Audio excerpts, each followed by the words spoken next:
salty Gulf Coast to the rolling high plains, to the piney woods in the east. All across our dear Texas, folks need good food to eat.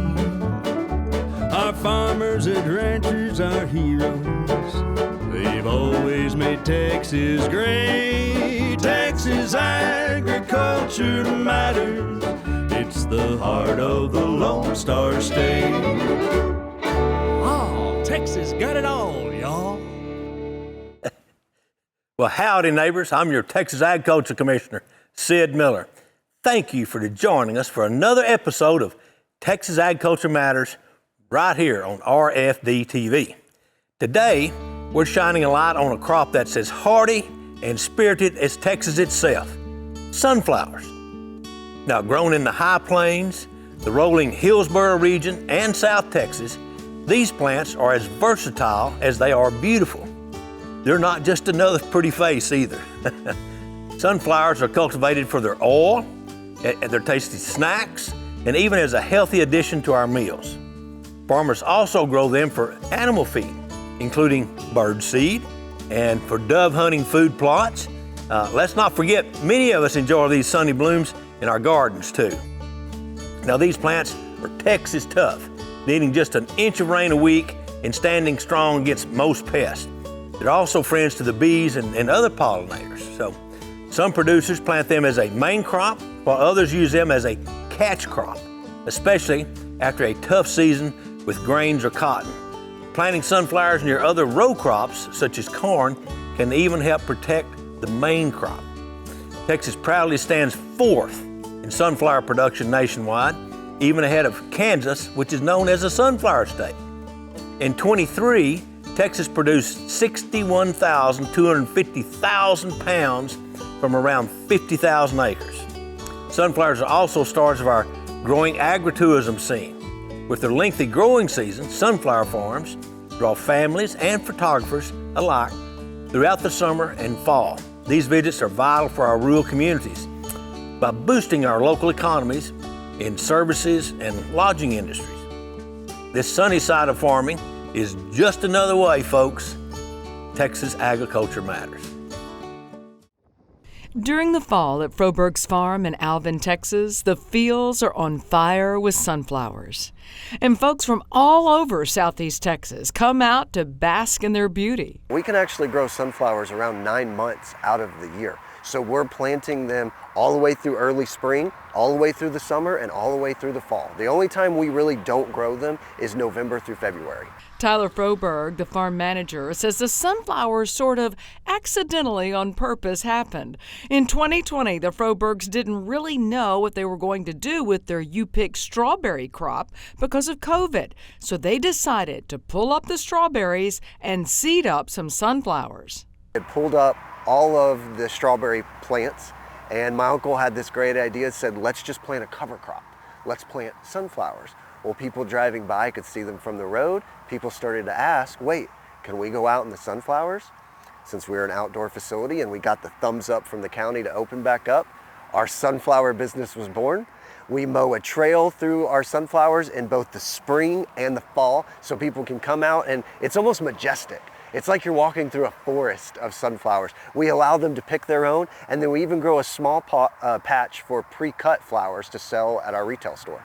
And a new specialty crop caught on here at this agritourism destination. Alfred Froberg was already known for growing wildly beautiful wildflowers, but sunflowers? We have good agricultural agents, that would kind of point us in the right direction. And I just took a lot of chances. That was the main thing, we just took chances, and they were real easy to grow. Sunflowers is a joy, And they certainly bring joy to others. Visitors can pick their own, take photos, or buy a bunch from the on-site store. And Tyler loves to walk you through the process on his social media pages. Pressing the row one more time as we lay the drip irrigation so that we can capture any moisture possible. So I've always had a passion for educating. At one point I thought I'm going to be an agriculture science teacher and an FFA advisor. However, during COVID, we found everyone was taking to social media, and people were really interested to know what we were doing on the farm. So with my passion for educating, and of course I'm a millennial, I thought let's download some of these apps. Now I had zero social media experience or professional videography experience or anything like that, so 100% self-taught. But what we found was that people really appreciated the ground, and they really appreciated the authenticity. Here at Froberg's Farm, what you see is what you get. My favorite definition for horticulture is growing food for the body and or the soul. He's become quite the ag influencer with the videos on TikTok and Instagram. Smell beautiful, but they can do a whole lot more than just look pretty. While sunflowers are the newest crop on this farm, the Frobergs say their biggest draws are the corn maze in the fall and the strawberries in the spring. And year-round, folks are welcome to walk through this working farm. They'll actually see it's not just a make-believe farm or a little fairy tale farm. This is one of the last working farms on the Gulf Coast on our kind of operation. And they can see us planting strawberries. They can see us pulling turnips and mustard greens, and you know, we grow Christmas trees, and there's a lot of people, they said, we didn't know there was any farms this close into Houston. This little specialty crop haven is worth a detour, especially if you want a little sunshine in your life. Every sunflower we grow is strictly for the floral value. Horticulture is defined by growing food for the body and or the soul, and this is very much food for the soul. In Alvin, Texas, I'm Tammy Arender for RFD-TV.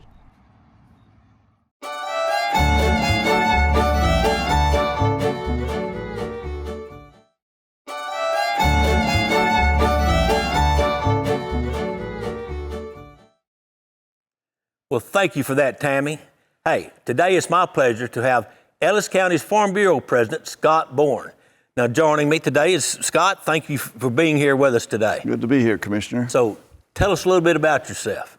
Well, I call myself a skip-a-generation farmer because my grandparents, both of them, farmed in the Panhandle. I grew up in Perryton, Texas, but I got a degree in electrical engineering, and I came to Dallas, and along the way I started farming on the side, and eventually I just did that full-time. So I farm in Ellis and a little bit in Dallas County and some in Kaufman County. Now, you're a wheat farmer and sunflowers, but today we're going to talk about sunflowers. Why sunflowers?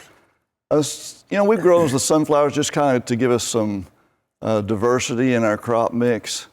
And, they do good when it's hot and dry, and maybe some other things don't. And then, most years we try to have some, but, some years the price just doesn't work and we skip them. So hot and dry, that means a lot of places in Texas are ideal for sunflowers, I guess. Yeah, I think they seem to thrive in the heat. They need some water, but if you have some good subsoil moisture, in our area, like in Central Texas, you get some good subsoil moisture during the winter, and then they can carry themselves through it without a lot of extra rain. I've grown a lot of crops. I've never grown sunflowers. But tell us something about sunflowers that we might not know. Well, the thing that fascinates me about them is it's a fake flower. The sunflower head there is like maybe 1,300 little flowers arranged in this array, and those petals around the outside, they're not really petals. Those yellow, they're leaves. Oh, really? So it's like 1,300 flowers arranged in the shape of a fake flower, and if you really want to get into the mathematics of it, they're arranged in these spirals. There's spirals that go two different directions. Really? And they're always a number in the Fibonacci series. So, some of those numbers in that mathematical series, it goes like 34, 55, 89, and so it's pretty fascinating plant. Well, I never thought about it. I certainly didn't know that. But now sunflowers, do they actually follow the sun all day long? They turn with the sun?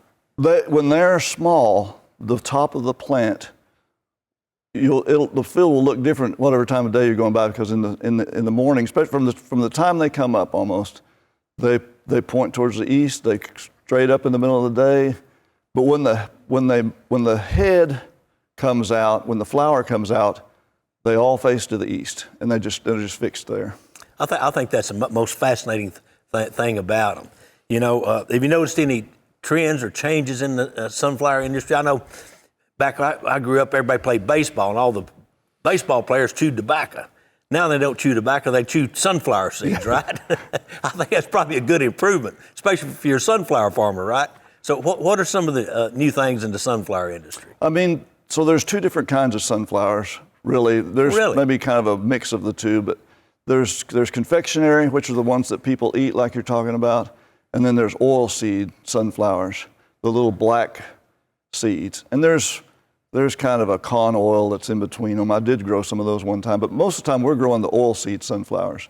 We started out growing them for oil, and then later on we've been growing them for the birdseed market. Which one is it for the birdseed? They're the black ones, right? Yeah, that's the oilseed. Oilseed. Okay. Hey, folks, I'm sorry, we got to take a break. I got fascinated here, but we got to get caught up. We'll be right back with more on the Texas sunflowers.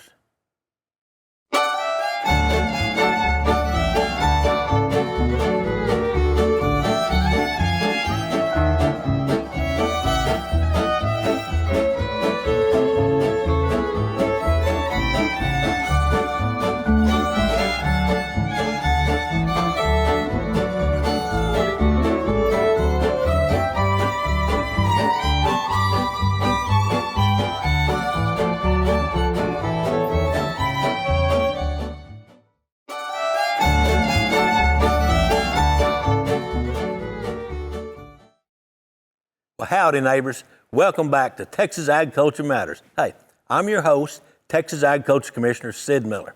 Now, let's continue our talk with Scott Bourne. What specific varieties do you grow, and why do you pick those varieties at your farm? Well, I mean, of course, we're growing those oilseed varieties, and, I've planted a lot of different varieties through the years, some Triumph varieties.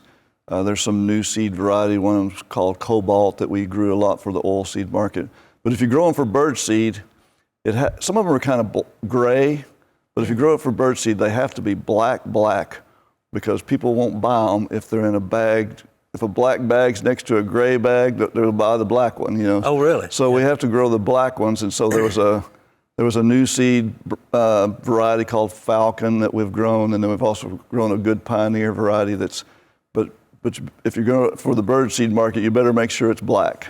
So how do you harvest these? I mean, what do you, regular combine, any special adjustments or attachments? Or? Yeah, we just use a regular combine, and I own a couple of Fantini headers. Okay. It's an Italian company to start out with, and they make a header specifically for sunflowers, and so it helps you reduce a lot of losses at the header. Well, that's good. But combine's pretty hard to adjust for sunflowers because those combines are designed for corn, and so it requires some careful attention to keep them all in the combine. I thought probably something like that. Now, I've never grown sunflowers, but I've grown cantaloupes and watermelons, and the problem I have with that is what I call finger blight, especially if they're right on the highway. Yeah. So do you have any problem with tourists stopping, taking pictures, cutting the sunflower? How do you deal with that? Oh, yeah, I don't blame people for wanting to take a picture, and a lot of people maybe get upset about people stopping. I really don't mind people stopping. I wish they just wouldn't cut them off and take them with them or knock them down. But if you just want to stop and take a picture, I'm fine with that. I have had some on I-45 before, and they can just about create a traffic jam on the service road, people stopping. Well, those fields are absolutely beautiful. They are. Is there any consideration or tips you could give anybody that maybe want to grow some sunflowers? Maybe not on your scale, but maybe just a couple of rows in the garden, just admire themselves or cut and use it in the house or give away to friends? Well, it's a pretty small seed, so you don't want to plant them too deep. But I think the main pest of them is a head moth.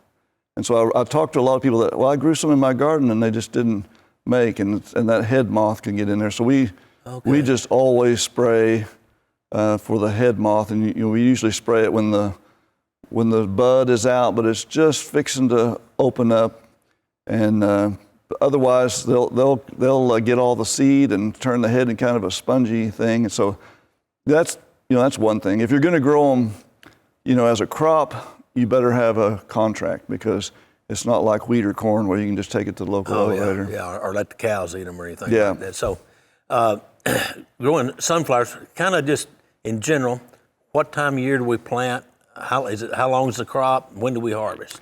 Just the general They're stuff. pretty forgiving on when you can plant them. I mean, they'll come up early. You could probably plant them anytime in March. You could probably plant them into April, even in our Central Texas area anyway. And say you plant them at the end of March, they'll probably be ready for harvest. Last 2 weeks of July, somewhere in there. Oh, okay. Well, good. Fairly short crop. Fairly short. So you get the question everybody gets. Why do you think Texas agriculture matters? Well, I mean, we provide a lot of food and clothing to people, all over the United States. Texas has a big impact on cotton and wheat and corn and other crops too, and we provide a lot of food exported to the world too. So I mean, Texas is an important part of keeping everybody fed and clothed. Scott, thanks for being with us today and telling us a little bit more about sunflowers. I know I learned a lot, so. It was good to be with you. You bet. Thank you very much. Hey, folks, we're going to take a break. We're going to go look at another one of our proud Go Texan partners. Stay tuned. For over 20 years, the Texas Department of Agriculture's Go Texan program has helped promote products made right here in the Lone Star State. From boots to salsa, Go Texan members make the best stuff on earth. Now, friends, let's take a look at one of these fine Texas businesses and why they are Go Texan proud. Go Texan every day. John Burnell. I'm owner, operator of Shrimp Outlet Specialty Seafood and Meat. Well, I'm a third generation shrimper. We sell the product that comes off of our boats or our friends' boats. I also have a commercial fishing license, and we have fish local caught as well as around the United States. Wild caught, everything is wild caught. Well, we produce quite a bit of product out of Texas. There's no need to be buying outside of Texas. If you have to, it's just a specialty item, and we carry some of that. But majority of it we catch right out of here, Texas. The quality travels. I joined the Go Texan program because it was a fantastic idea, and it's working very well so far. The people are extremely helpful. They help us with our product. They help us advertise our product. And you can't beat our product, especially when you got the backing of something like Go Texan program. Texas agriculture matters because it employs quite a bit of people here in Texas. Texas agriculture has been extremely prevalent in my life, growing up in a rural area and seeing the agriculture business decrease and then increase again. And being helped out by programs like the Go Texan program has been extremely helpful in the industry. I'm John Kyle Burnell with Shrimp Outlet Specialty Seafood and Meat, and I am Go Texan proud.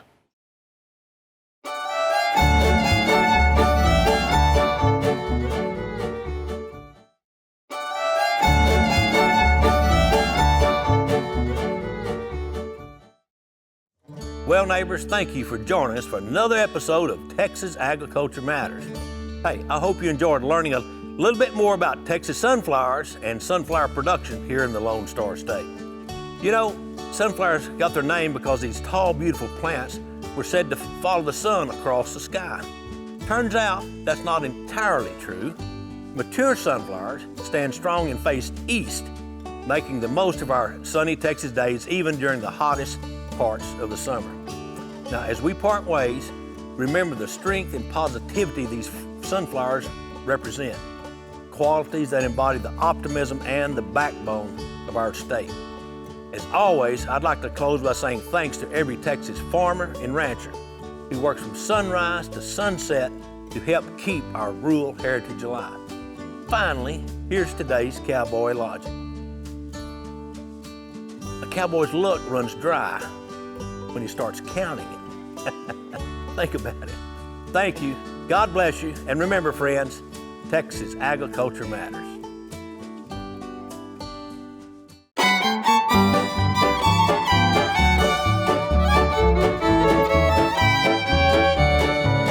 From the salty Gulf Coast to the rolling high plains, to the piney woods in the east, all across our dear Texas, folks need good food to eat. Our farmers and ranchers are heroes. They've always made Texas great. Texas agriculture agriculture matters. It's the heart of the Lone Star State. Oh, Texas got it all.